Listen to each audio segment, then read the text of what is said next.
Ladies and gentlemen, let's stop pretending that becoming irresistible is about how you look, what you wear, or how well you can play it cool. This isn't about being the most liked, the most followed, or the most chill version of yourself.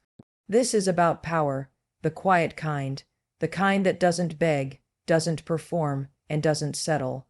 The kind that comes from being deeply connected to who you are and what you no longer accept. Too many women are out here trying to earn something that should be a given: respect, clarity, consistency, peace. Too many are overfunctioning in relationships, overthinking in silence, overcompensating in situations that don't deserve their presence. That's not high value. That's survival mode dressed up as loyalty, and we're done with that. Becoming truly irresistible has nothing to do with chasing, and everything to do with choosing. It's about the rules you live by, the boundaries you enforce, the energy you protect, the standard you hold even when it's uncomfortable. This version of you doesn't beg for breadcrumbs. She knows she is the whole damn bakery. This isn't about becoming someone new. It's about remembering who you were before the world told you to tone it down, before you started apologizing for taking up space, before you learned to tolerate the bare minimum and call it love. So today, we're getting clear. We're talking about what actually makes you powerful, unshakable, magnetic, not from your looks, but from your alignment. Not from being wanted, but from being unavailable to anything that doesn't serve you. You train people how to treat you, so stop rewarding bad behavior. This isn't about playing games, and it's definitely not about being mean or manipulative. It's about waking up to the fact that every time you let something slide, every time you say it's fine, when it's not, you are telling that person that their behavior is acceptable, that you're okay with crumbs when you deserve the whole damn cake. And it becomes a cycle, a pattern. The people around you, whether it's friends, a partner, coworkers, family, they are all watching your reactions. They're observing how much of yourself you're willing to give without reciprocation. They are learning exactly where your limits are based on how you respond when they push them. Think about it. How many times have you found yourself over-explaining why something hurt you, hoping they'll get it this time? How many times have you accepted half-assed apologies or worse? None at all, because you didn't want to rock the boat. That's not kindness, that's fear. And that fear teaches people that they can keep taking without giving, that they can disappoint you without consequence, that your needs are negotiable. And the moment you begin tolerating that, you become complicit in your own disrespect. This doesn't mean you have to cut people off at the first offense. It means you learn to call things out the moment they happen. You speak up, not to be confrontational, but to be clear. You set the tone. You teach people that you won't tolerate inconsistency, manipulation, silence when things get hard, or emotional laziness. You teach them with your words, but even more with your actions, because what you allow is what will continue. So the question is, what are you allowing? Where in your life are you lowering your standards because you're afraid of being alone, afraid of being too much, afraid of looking demanding? Hi, Val, you women don't shrink themselves for the comfort of others. They don't beg for the bare minimum. They don't tolerate hot and cold behavior, broken promises, or passive-aggressive silence. They communicate. They walk away when respect leaves the room, not because they're heartless, but because they know their worth and they protect their peace. And listen, this applies to you too. You are also training yourself how to treat you. When you ignore your own gut because you're afraid of being judged, when you stay in environments that drain you because you don't want to seem difficult, when you downplay your feelings just to keep the peace, you are telling yourself that your needs don't matter, that your pain isn't valid, that you'll come last every single time. That inner voice, the one that whispers, "This isn't okay. She needs to be heard." She's your compass. Don't mute her to make someone else comfortable. Stop rewarding bad behavior with access to you. Your time, your energy, your love, it's valuable. It's not something people should get just because they show up. They need to show up right, show up consistently, show up with effort, clarity, and care. And if they can't, then that's fine. But you're not going to keep the door open while they figure it out. You're not going to keep bleeding emotionally while someone learns how to treat you. Let them do that somewhere else. And yes, people will call you cold. When you finally draw the line, they'll say you've changed, that you're not as easygoing as you used to be. But let's be honest, easygoing was just code for easy to walk all over. The moment you decide you're done being someone's emotional punching bag, someone's backup plan, someone's maybe, they'll get uncomfortable. Good. Growth should be uncomfortable. You're not responsible for how they respond to your standards. You're responsible for having them.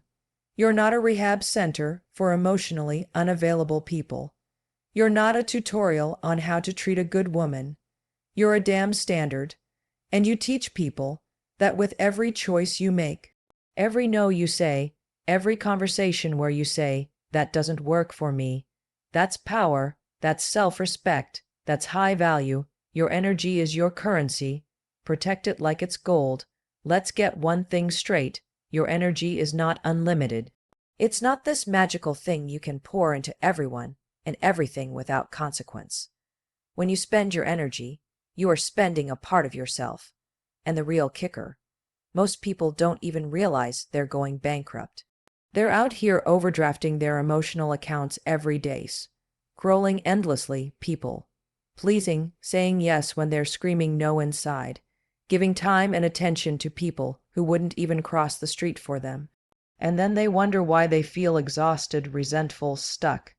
It's not because you're broken. It's because you're broke energetically. When you start seeing your energy as your currency, everything shifts. You become intentional. You stop giving it away just because someone asked nicely.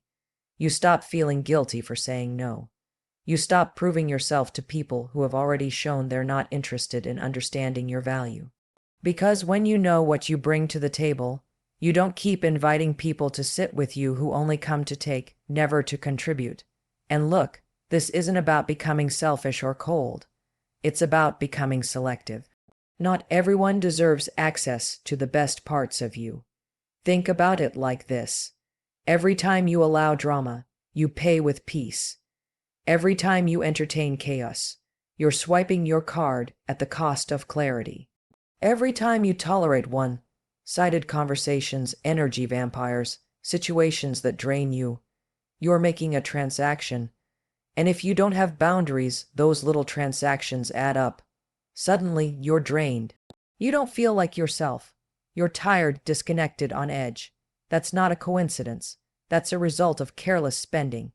Start auditing your energy like you would your finances. Who's giving you a return? Who's just taking? Who leaves you feeling inspired, motivated, grounded? And who leaves you feeling small, confused, or depleted? Stop convincing yourself that it's normal to feel this level of exhaustion. It's not. That level of burnout is a sign that you're giving your power to the wrong places, that you're investing in people, projects, or patterns that aren't aligned with your future. You don't owe anyone your burnout as proof of your loyalty. You've got to be honest with yourself about what actually feeds you. Some of the things you've been conditioned to believe are just part of life are actually optional. Constant availability, optional. Answering every text within minutes, optional. Explaining your boundaries over and over again to people who already understand them and just don't respect them, also optional. You don't have to pour into every cup. Especially not the ones with holes in the bottom. Let them leak elsewhere. You're not their source. You're your own source. And that energy needs to be prioritized. Protecting your energy doesn't mean becoming unavailable. It means becoming strategically available. It means learning when to show up and when to step back. It means being grounded enough to say, this isn't for me, without guilt, and that takes practice. Especially if you've spent years being the go-to, the fixer, the peacekeeper. But you can't be the lifeline for everyone else while you're drowning. That's not strength. That's self-abandonment. And the truth is, you women don't run themselves into the ground for temporary validation. They don't sacrifice their well-being just to keep someone else comfortable. And it's not just people. It's habits too. The way you start your day. The media you consume. The things you tell yourself when no one's listening. That's energy. If your thoughts are draining, if your routines are chaotic, If your digital life is filled with negativity and noise, you're spending energy without even realizing it. Energy leaks aren't always loud. Sometimes they show up as procrastination, self-doubt, burnout that creeps in so slowly, you don't even remember what being fully alive felt like. You've got to get serious about sealing those leaks. You've got to get deliberate about refueling. This means rest isn't optional. It's non-negotiable. Silence isn't awkward. It's essential. Space isn't empty. It's powerful. You need time to hear yourself, to reset, to remember who the hell you are outside of what you do for others. That's how you protect your energy, not by building walls, but by building standards, not by doing less, but by doing what matters most. Energy is gold, and the world will always try to convince you to spend it on things that don't deserve it. Your job is to be so aware of your worth that you don't let that happen anymore. The real glow up is boundaries, not beauty. We've been sold the lie that becoming irresistible is about how you look. That if you just get the right skincare routine, the right hair, the right outfit, the right filter, suddenly everything will fall into place. That's surface level. That's easy to sell because it doesn't require anyone to look inward. But the truth is, the women who turn heads when they walk into a room, who command attention without even trying, it's not because of their appearance. It's because of their presence, and presence is built on boundaries. You want to be truly magnetic. Start saying no when you mean no. Start honoring that gut feeling when something feels off. Start walking away when your values aren't being matched. That's the kind of confidence that can't be bought.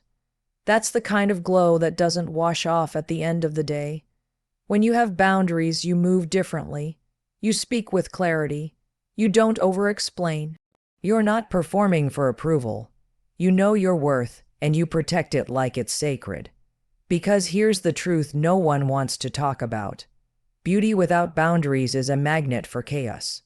You'll attract attention, sure, but not the kind that values you. Not the kind that sticks around for the right reasons. When you lead with appearance but don't back it with self-respect, you invite people who are only interested in the packaging, not the substance. Boundaries are what separate the woman who gets pursued from the one who gets played. They're what keep you from entertaining people who look good on paper but feel wrong in your spirit. Having boundaries means you're no longer available for emotional breadcrumbs. You're not sticking around in conversations that go nowhere. You're not saying yes to plans you're dreading. You're not pretending to be chill when you're actually uncomfortable. It means you stop making excuses for people who keep showing you who they are. It means you don't go quiet when someone crosses the line. You speak up, not with aggression, but with certainty. And that certainty, that's what radiates. That's what people feel before you even open your mouth. That's what makes you stand out without trying. Real boundaries look like protecting your time like it's gold. Not just because you're busy, but because you're intentional. You don't just give access to anyone anymore. You've realized that not everyone deserves to sit at your table, that not every connection needs to be kept, that some people are only in your life because you've forgotten to lock the door. Boundaries are the lock. And once you install them, the noise fades, the confusion fades, the drama fades, and what's left is peace, clarity, energy that's finally yours again. And yes, people will push back. Some will test you. Some will call you difficult, too much, not the same. But listen, the version of you that let everything slide wasn't admired. She was drained. She was exhausted, overcommitted, spread thin, stuck in a loop of trying to be everything for everyone. That's not love, that's survival. And when you finally decide to grow past that, when you finally choose to value your inner world more than how you're perceived, that's the glow up. That's when you start attracting people who respect your space, not resent it. People who are aligned, not attached. People who are secure enough to handle a woman who says, "This is what I expect. This is what I allow. This is who I am." The prettiest version of you is the one that's rooted, the one that doesn't tolerate the bare minimum just to keep someone around, the one that doesn't second guess her voice, that doesn't accept love that feels like confusion. the one who isn't afraid to be misunderstood in the short term to protect her long-term peace. That's the real upgrade, not the external glow, but the internal one. The one that radiates because it's real, because it's earned, because it's backed by work no one else sees. So stop thinking you need to be more liked to be more worthy. You don't need more polish. You need more truth, more discernment, more alignment with the woman you're becoming, not the girl you've outgrown. The real glow up is never about getting picked. It's about picking yourself over and over again. Boundaries are how you do that. Boundaries are how you teach the world how to treat you. Boundaries are how you go from being attractive to being unforgettable. If it costs your peace, it's too expensive. We live in a world that glorifies hustle, applause, and overachievement, but no one talks about the emotional debt people rack up trying to keep up. Nobody mentions the toll it takes to constantly be in survival mode, saying yes when you're screaming no, entertaining relationships that feel like walking on eggshells, and calling it loyalty. Everyone wants to be seen as strong, driven, unbothered, but strength isn't about pushing through chaos. It's about knowing when to walk away from it. Peace is not a luxury, it's the standard. It's the baseline for everything else in your life to work. And if something or someone consistently disrupts that, it's already costing too much. It doesn't matter how shiny it looks on the outside. If it drains you, it's overpriced. That relationship that keeps you questioning your worth. Expensive. That job that gives you anxiety every Sunday night. Expensive. That friendship that leaves you feeling worse after every conversation. Expensive. You don't owe anyone your peace in exchange for comfort, approval, or keeping the status quo. The second you start trading your mental clarity for external validation, you're selling off pieces of yourself. And the return on that investment, always negative. Peace isn't just calm, it's clarity. It's knowing who you are, what you want, and being able to hear your own voice without all the noise. That noise is costly. It shows up in the form of overthinking, sleepless nights, burnout, resentment. And the problem is, we're so used to the noise that silence feels unfamiliar. Stillness feels suspicious. We've normalized the chaos. We've normalized stress as a sign of productivity, toxic dynamics as passion, anxiety as just part of adulting. But that's not normal. That's just what happens when you haven't been taught to protect your peace like it's non-negotiable. Because the truth is, peace isn't passive, it's powerful. It's you reclaiming your time, your energy, your sanity. It's choosing environments that nourish you, not drain you. People who see you, not just use you. Work that aligns with your values, not just your bills. It's turning down the volume on everything that doesn't serve your growth so you can finally hear yourself think. So you can show up grounded instead of reactive, whole instead of scattered, present instead of pretending. This kind of peace requires boundaries, and boundaries come with a cost too. The cost of being misunderstood, the cost of letting go, the cost of disappointing others. But the price of disappointing yourself over and over again to make everyone else comfortable.